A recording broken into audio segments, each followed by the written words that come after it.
3 मार्चच्या खग्रास चंद्रग्रहणानिमित्त श्री पंचमुखी हनुमान मंदिरात जनसामान्यांच्या कल्याणासाठी यज्ञाचे आयोजन.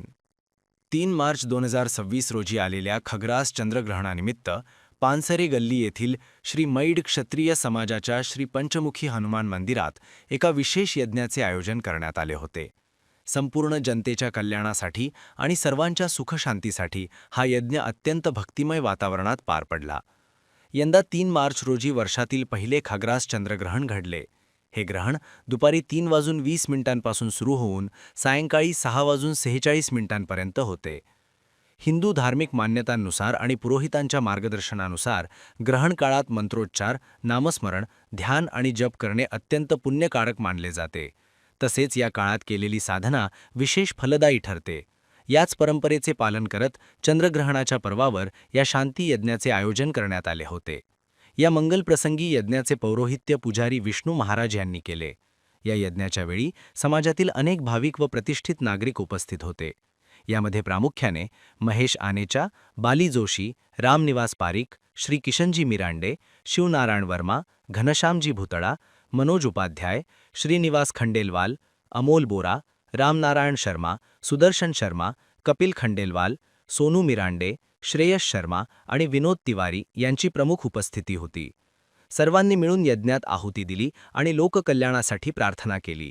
यज्ञानंतर मंदिरातील वातावरण अत्यंत चैतन्यमय झाले होते.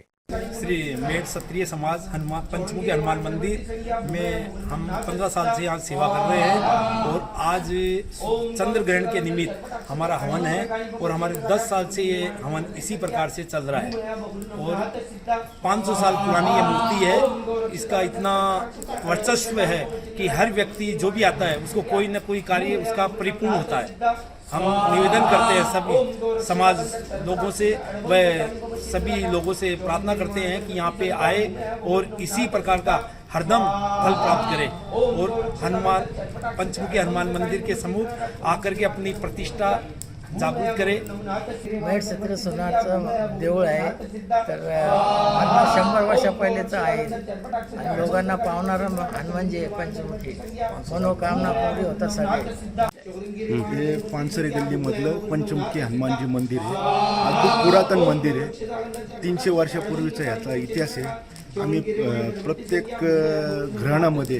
ग्रहणाचे वेध लागल्यानंतर 3.5-4 तास असं ह्या पद्धतीने इथं हवन करण्यात येतं. हवन केल्याने सर्व कार्यसिद्धी होते व आपल्या सनातन धर्मामध्ये योग हवनला खूप मोठं महत्त्व आहे. त्या महत्त्वाच्या हिशोबाने सनातन धर्माच्या प्रचाराच्या निमित्ताने आम्ही हे करत असतो. सर्वांनी याची सेवा द्यावी. जय श्रीराम.